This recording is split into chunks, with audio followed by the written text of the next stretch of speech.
Parfait. Ok, super. Donc, Le Marchand d'âme, qui est un bouquin, donc comme je le disais, écrit par Chris Rugel, qui a été publié en décembre l'année dernière, donc encore un bouquin récent. On est super contents. Aujourd'hui, pour m'accompagner, j'ai Kakashi Lucura à la musique et Amariane à l'illustration. Amariane qui va faire sa première lecture créa avec nous aujourd'hui, puisque c'est l'illustratrice officielle du Marchand d'âme, et du coup elle a accepté de s'essayer à l'exercice de la lecture créa avec nous. Du coup on va pas vous lire le bouquin en entier, puisque l'idée c'est de vous inspirer des choix de lecture, et on va vous lire simplement le chapitre 4 du Marchand d'âme. Vous trouverez aussi le chapitre 1, j'ai vu sur le site du vendeur. Le chapitre 4 étant un chapitre qui vous permet quand même de bien saisir les personnages, l'ambiance, sans pour autant vous dévoiler l'intrigue.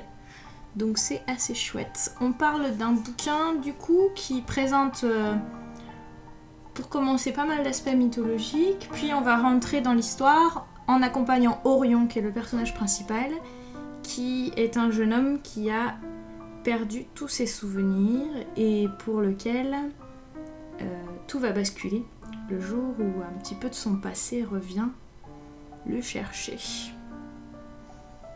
Je pense que je peux pas en dire beaucoup plus. Contredis-moi, Marianne, si tu vois qu'on peut rajouter quelque chose. Non, ça me paraît pas mal. J'ose pas trop en dire.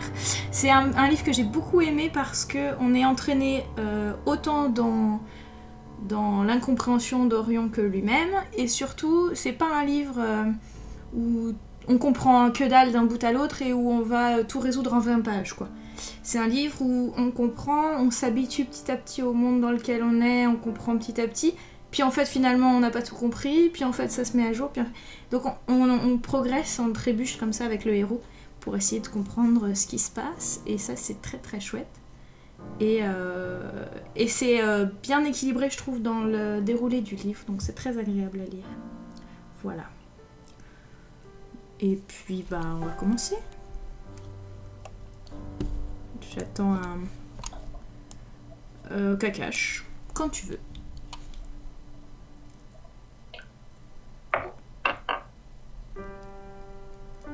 Chapitre 4.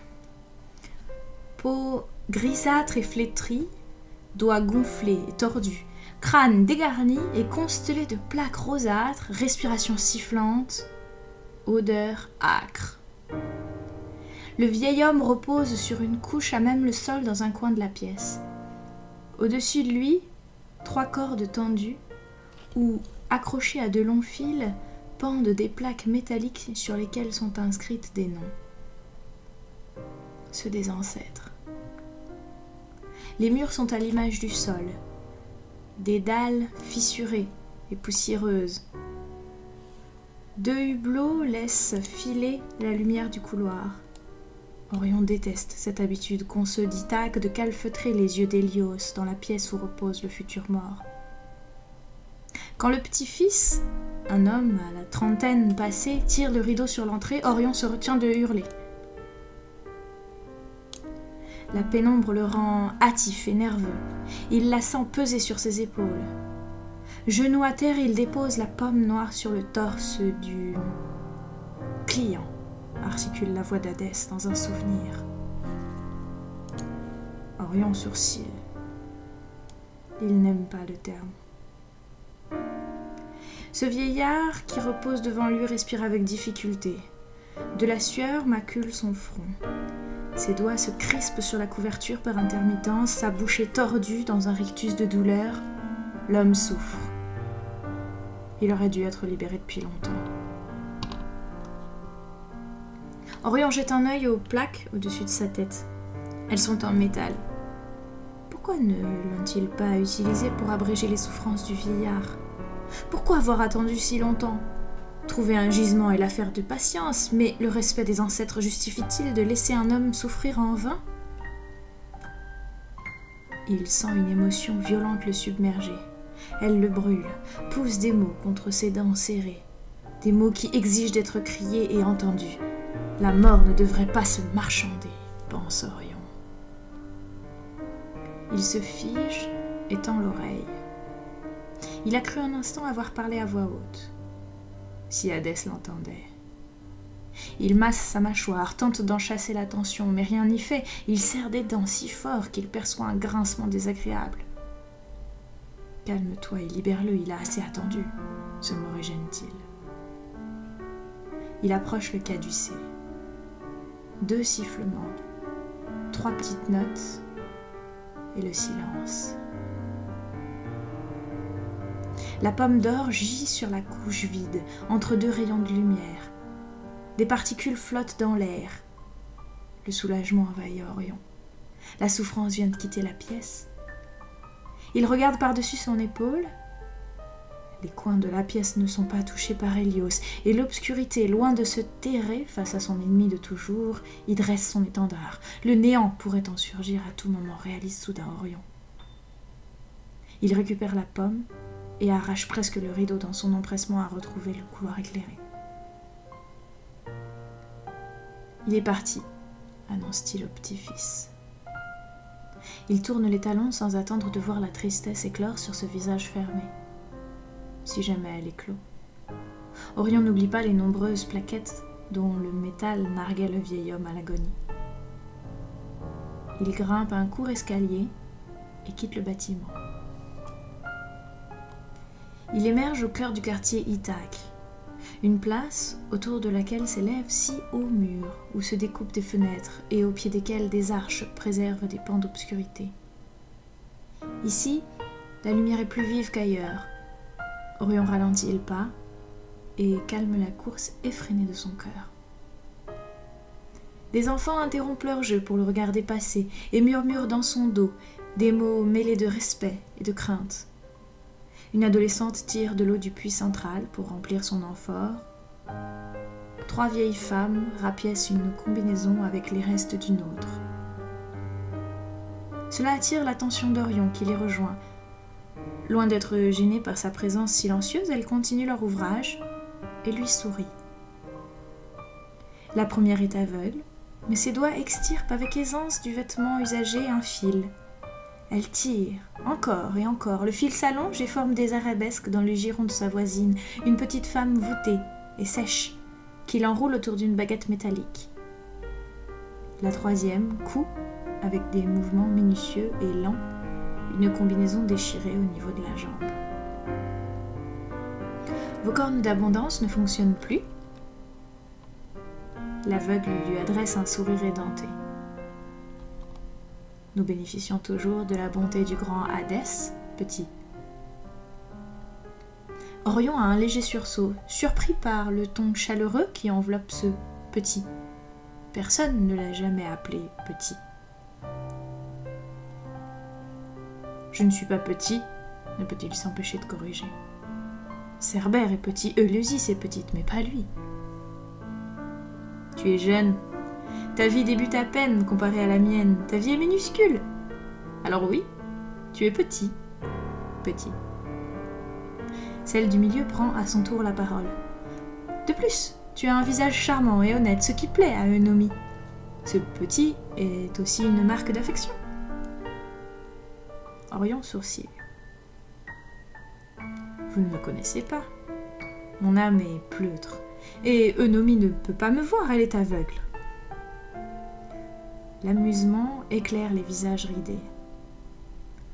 Ne fais pas dire à Dicée ce qu'elle n'a pas dit, le gronde gentiment la dernière. Personne ne te juge sur ton physique, même s'il est fort agréable à l'œil. Le trio se met à glousser. Ce que Eirinée veut dire, c'est que tu dégages une aura sympathique, explique Dicée. Une aura? Un halo de lumière qui émane de chaque être humain et que seuls les aveugles perçoivent, dit Eunomie. Tu as bon fond et je t'aime bien. Une aura sympathique, un bon fond, des aveugles qui voient de la lumière invisible. Orion ne sait qu'en penser. Mais il se sent réconforté par cette conversation déroutante. Peut-être perçoit-il lui aussi ces auras, car il trouve les vieilles femmes sympathiques, alors qu'il vient juste de les rencontrer. Si vous m'aimez bien, expliquez-moi pourquoi vous reprisez cette combinaison. Parce qu'elle est déchirée, répond Irénée. Pourquoi ne pas l'échanger contre une nouvelle? Pourquoi jeter ce qui peut être réparé? Orion ne trouve rien à y répondre. L'argument lui semble logique, raisonnable. Merci d'avoir pris le temps de me répondre. Merci à toi d'avoir pris le temps de nous poser la question. Ses lèvres s'étirent sans qu'il puisse les contenir. Sa colère s'est dissipée et a emporté avec elle le malaise ressenti dans l'obscurité de la chambre mortuaire. Il repart le cœur léger, passe sous une arche et accède à l'escalier qui remonte la gorge de Gaïa. Sous peu, il sera de retour à la boutique. Quand enfin la boutique apparaît dans son champ de vision, il aperçoit une Éleusis nerveuse sur le seuil. Il la salue d'un signe de la main et malgré la distance, elle lui répond avec enthousiasme. Comme elle trépigne d'impatience, Orion accélère le pas. Tout comme Hadès, Éleusis ne s'aventure jamais au-delà d'une quinzaine de marches. Du bout des doigts, Orion suit les aspérités de la roche sur sa droite. Monter et descendre des marches sans rambarde ou cordage pour se retenir, cela ne le gêne pas. L'obscurité tapit au fond de la gorge, oui. Aussi, à chaque fois qu'il emprunte les escaliers, il veille à rester contre la paroi, là où percent les yeux d'Hélios. Devant lui, seul son ombre ternit la luminosité. Les marches se succèdent sous ses yeux baissés, affaissés, là où ses pieds se posent. Ici, une fissure, là, un rebord usé, puis des éclats parsemés de poussière qui s'envolera dès que la gorge de Gaïa exhalera son souffle vicié. Orion marque une pause quand la fissure revient. Elle lui évoque la forme d'un trident. « Vas-tu te décider à presser le pas, tête d'amphore » l'invective Éleusis, de plus haut. Inutile de répondre, elle lui reprocherait de perdre encore du temps. Orion reprend son ascension et compte les marches. Le trident revient dès qu'il atteint une nouvelle dizaine.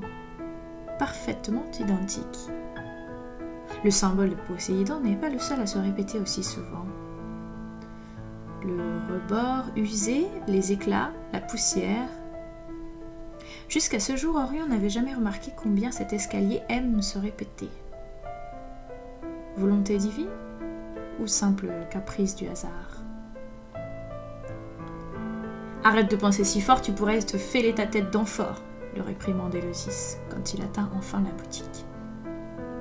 À quoi pensais-tu d'ailleurs? Aux marches. Elle hausse les épaules mais n'insiste pas. Elle est bien trop curieuse d'entendre son récit. Elle a beau voir tout le cocyte dans sa coupe d'hygie, il lui manque les odeurs et le toucher. Alors à son retour, Orion doit tout lui rapporter avec le plus de détails possible. À la pensée de raconter son entrevue avec les 3 vieilles femmes, il sourit.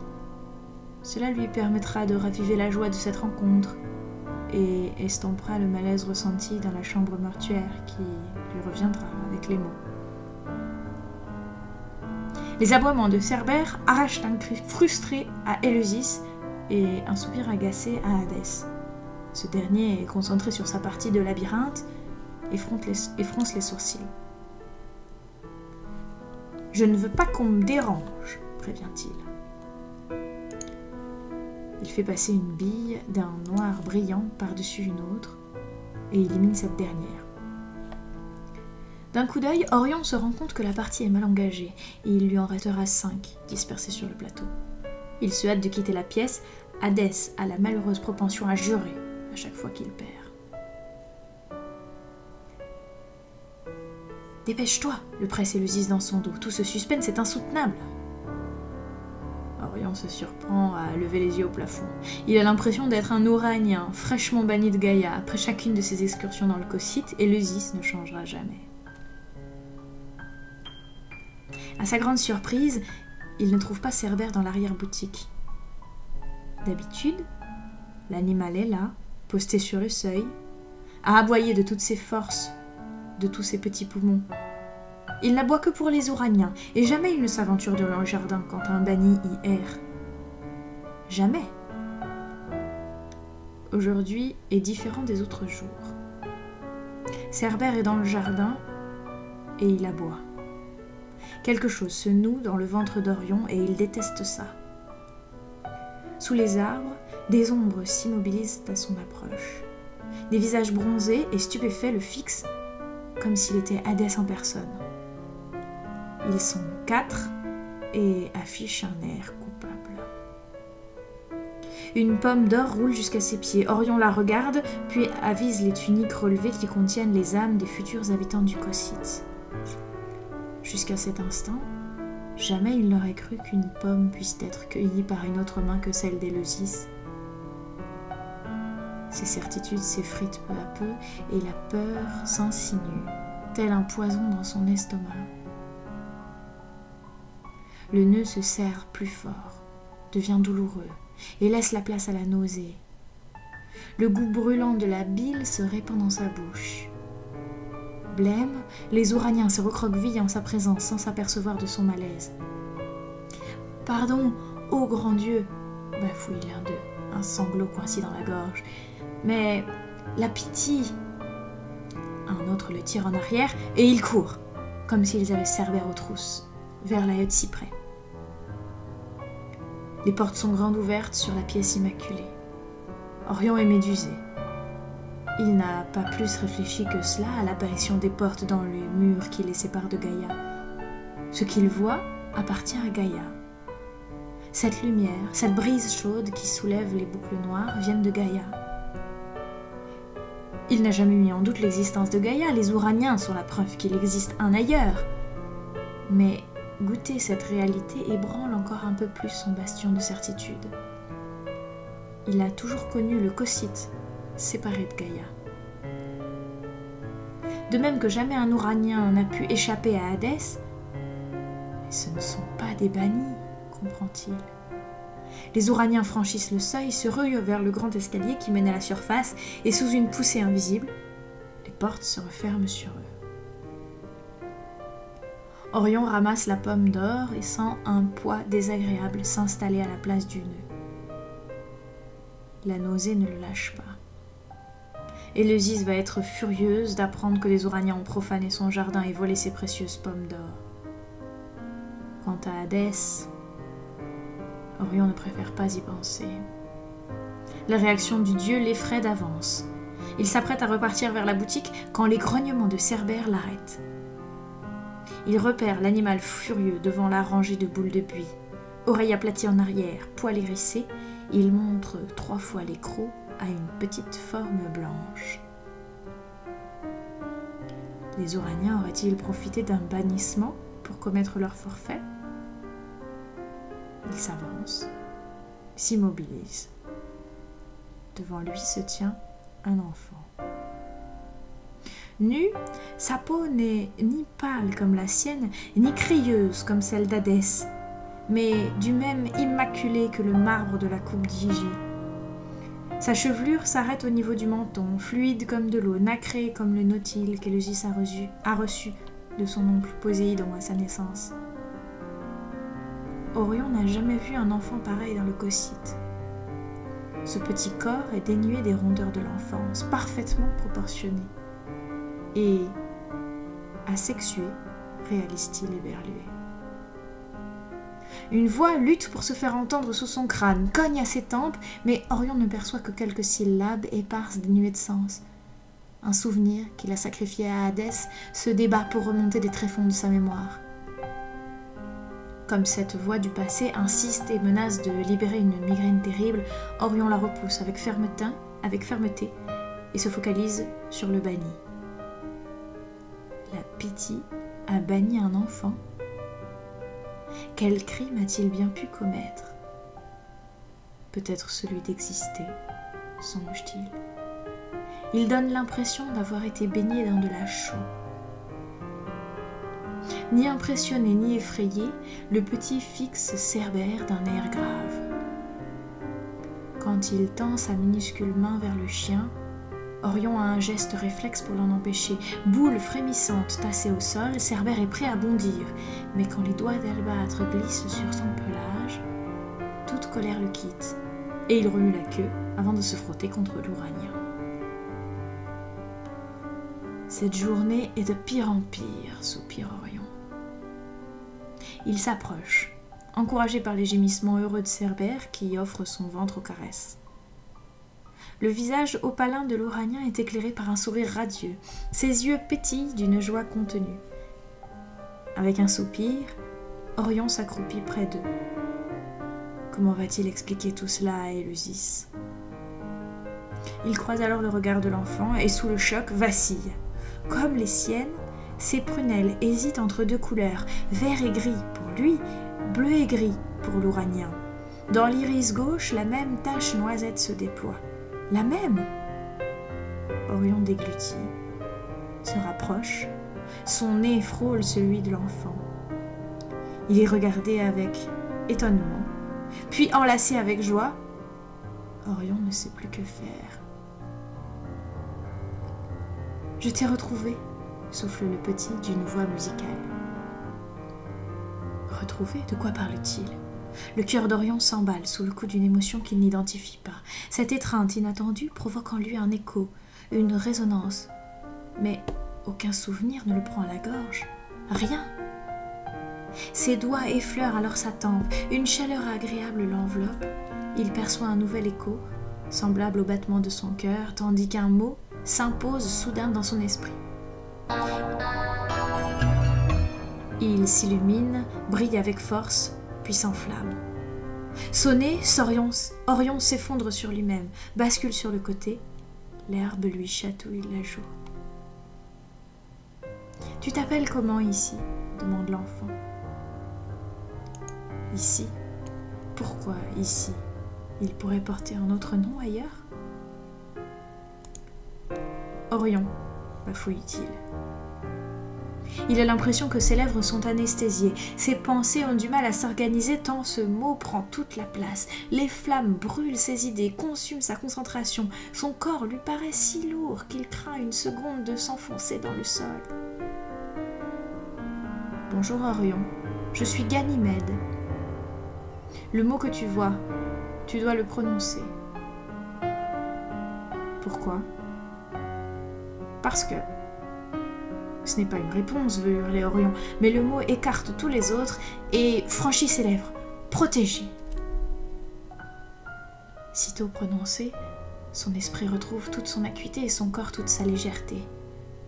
Libéré, Orion se redresse et reste assis sans bouger, le temps de réfléchir à ce qu'il vient de se passer. Ses yeux sont rivés à ceux de Ganymède, qui serre ses mains sur son torse, comme pour s'empêcher de le toucher. Il y a une attente dans ses iris turquins, un espoir et une peur terrible. Orion aimerait la chasser, mais il ignore ce que Ganymède attend de lui. « Je t'ai retrouvé. Tu t'appelles comment ici ?» Ces deux petites phrases menacent Orion. Ganymède semble le connaître, donc il appartient à son passé. Ce qui est impossible, il est si petit, il vient de Gaïa et moi j'appartiens au Cocyte et je vis ici depuis toujours. De plus, son passé, il l'a vendu à Hadès en échange de cette tranquille éternité. Le petit menton de Ganymède se met à trembler et des larmes se pressent sur ses cils. Aussitôt, tous les muscles d'Orion se tendent et l'inquiétude qui ternissait ses pensées s'étiole. Protégé.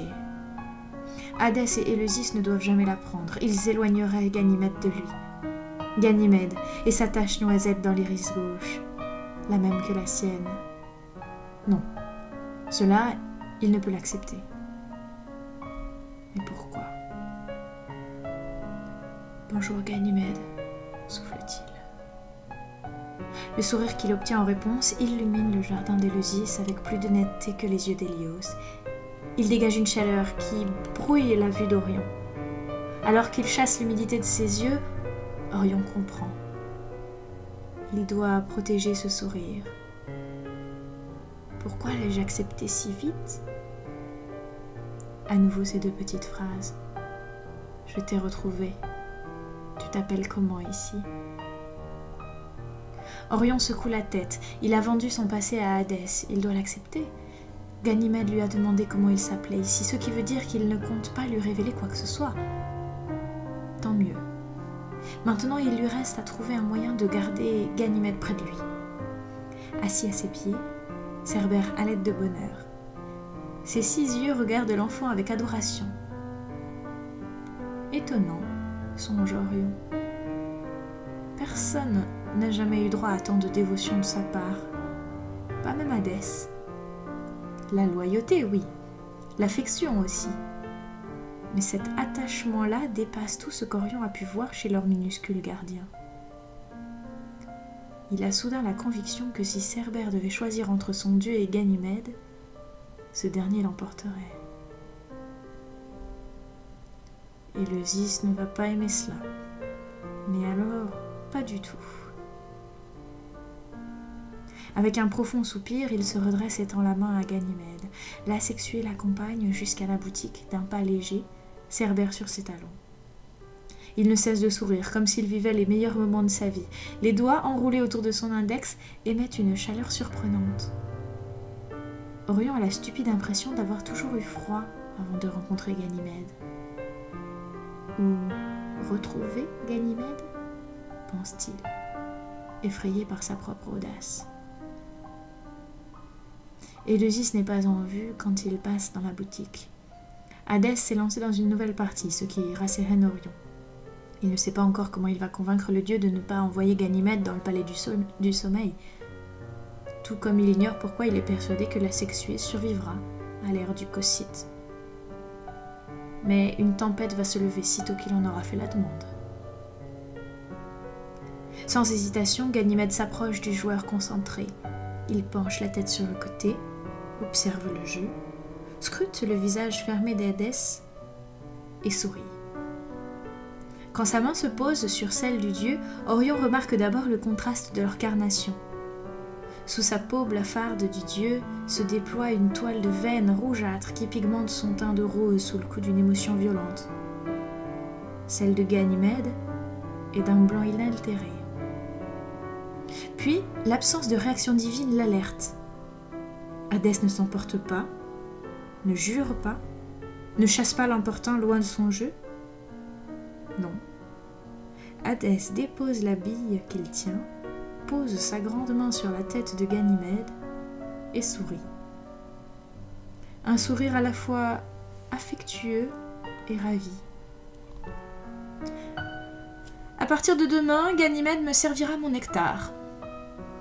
Toute pensée cohérente fuit Orion quand le dieu prononce le nom de la sexuée. Pas un mot n'a été échangé entre eux. Alors comment ? Hadès est un dieu, tête d'amphore, se réprimande-t-il. À moins qu'Hadès ne reconnaisse celui qui faisait partie du passé d'Orion.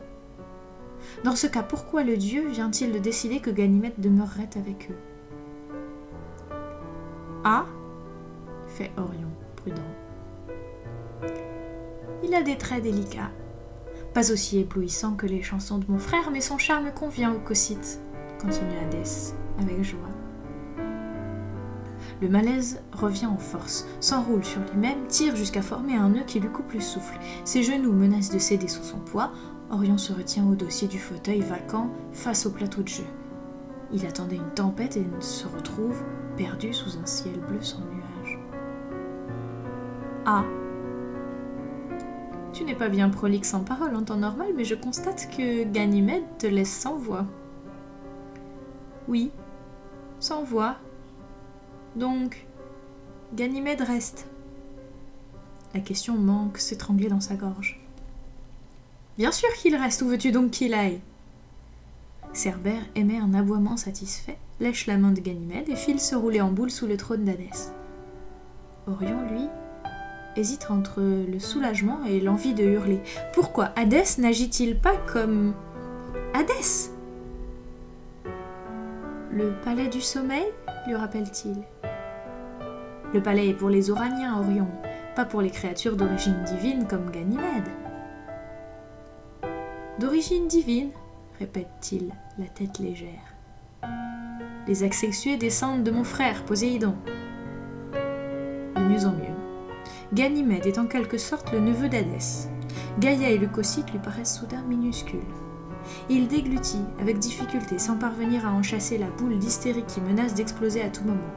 Orion hésite entre rire aux éclats ou courir se réfugier dans son lit et s'y terrer jusqu'à la fin du cocyte. Chaque matin, Orion se lève avec le même espoir que rien ne vienne perturber son quotidien. Plus ses journées se ressemblent, plus il se sent en phase avec son petit monde. Mais aujourd'hui, des Ouraniens qui volent les pommes d'or d'Éleusis, Ganymède, le premier asexué banni de Gaïa, Ganymède qui semble le connaître, et maintenant Hadès qui ne réagit pas comme il l'escomptait. Ses doigts se crispent sur le dossier du fauteuil. Il prend une grande inspiration. Je l'ignorais. Qui est la mère? Une peau de taureau. Orion surprend le regard amusé de Ganymède posé sur lui. L'enfant sourit comme à une plaisanterie qu'il est le seul à comprendre. J'avoue ne pas bien comprendre. Qu'y a-t-il à comprendre? Mes 2 frères et mon coquin de neveu étaient invités chez un mortel. Un roi, j'imagine. Zeus n'est pas du genre à visiter les paysans. Il laisse là à notre sœur Déméter.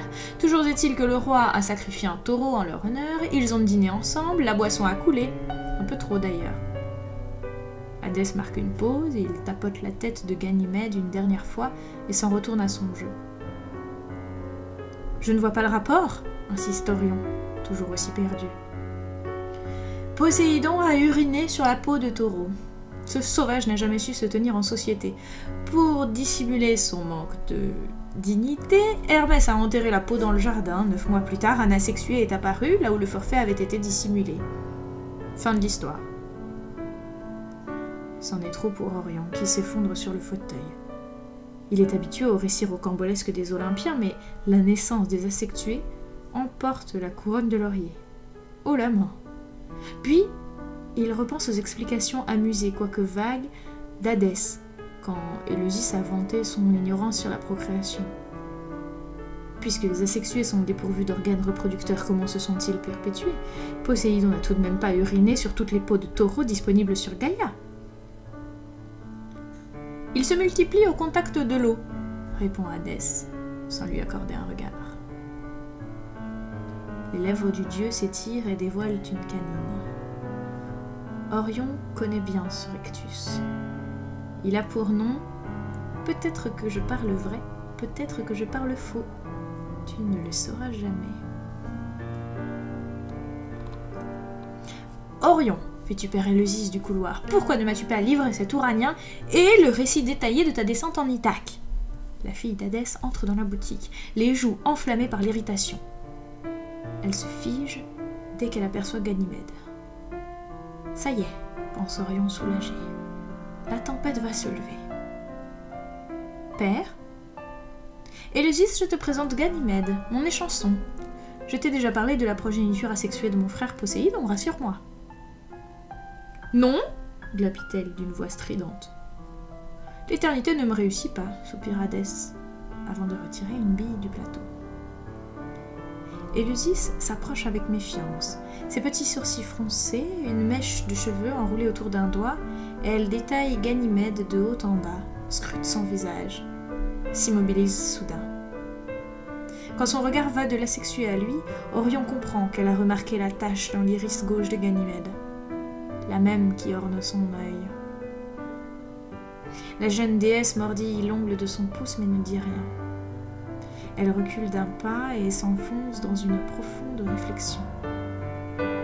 Orion peut presque entendre cliqueter les rouages sous son crâne. Il craint la conclusion à laquelle elle va arriver. Éleusis est capable d'y voir un augure plutôt funeste. Inquiet à l'idée qu'Hadès puisse se dédire sous la pression de sa fille ou la promesse d'un nouveau jeu, Orion se hâte de rapporter à Éleusis son étrange face-à-face avec les Ouraniens dans le jardin. Il espère que la colère se focalise l'attention de la fillette ailleurs que sur Ganymède, mais au lieu d'une exclamation rageuse, Éleusis laisse échapper un cri de joie. « Ils ont pris les pommes! Loué soit le nom de mon père !» Et il l'est, marmonne Hadès, qui se frotte le menton. Orion s'agrippe aux accoudoirs. Il attend que le sol s'ouvre sous ses pieds. Il vient de basculer dans un cocyte qui n'est pas le sien. Tous ses repères ont été piétinés. Les muscles de son dos sont tendus et douloureux. Sa nuque raide et un étau invisible presse ses tempes si fort qu'il serre les dents. Hurler lui procurerait peut-être un soulagement éphémère, mais cela ruinerait la bonne humeur du père et de la fille. Alors, pour mieux occulter l'étrangeté du moment, Orion fixe son regard sur les billes. Le cristal dans lequel elles ont été taillées semble retenir de l'encre liquide en son sein. La lumière qui s'y reflète crée un mouvement régulier qui l'apaise.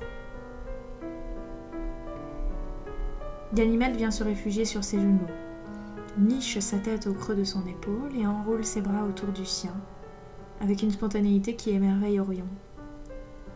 Les contacts sont rares dans le Cocyte, Éleusis et Hadès n'étant pas des divinités tactiles, la totale confiance qu'affiche l'enfant à son égard le déconcerte et le comble d'aise.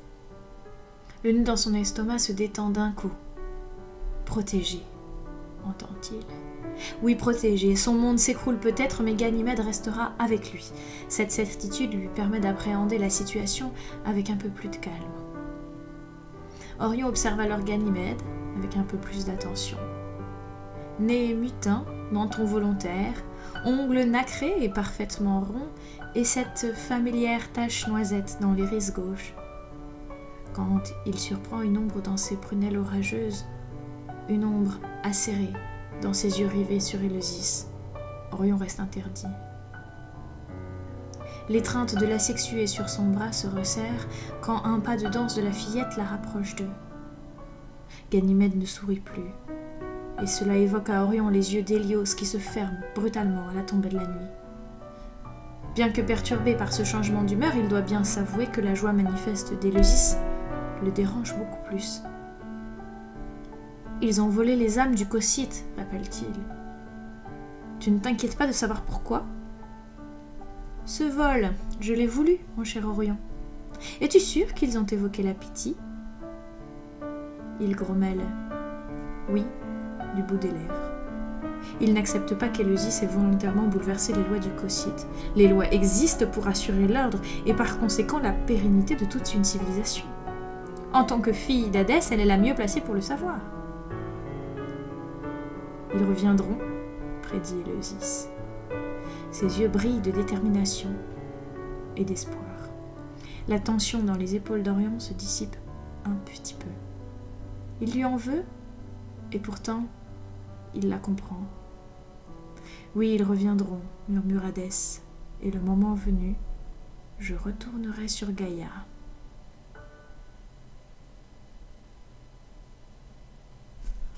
Oh, comment tu deviens trop fort pour faire la fin en même temps que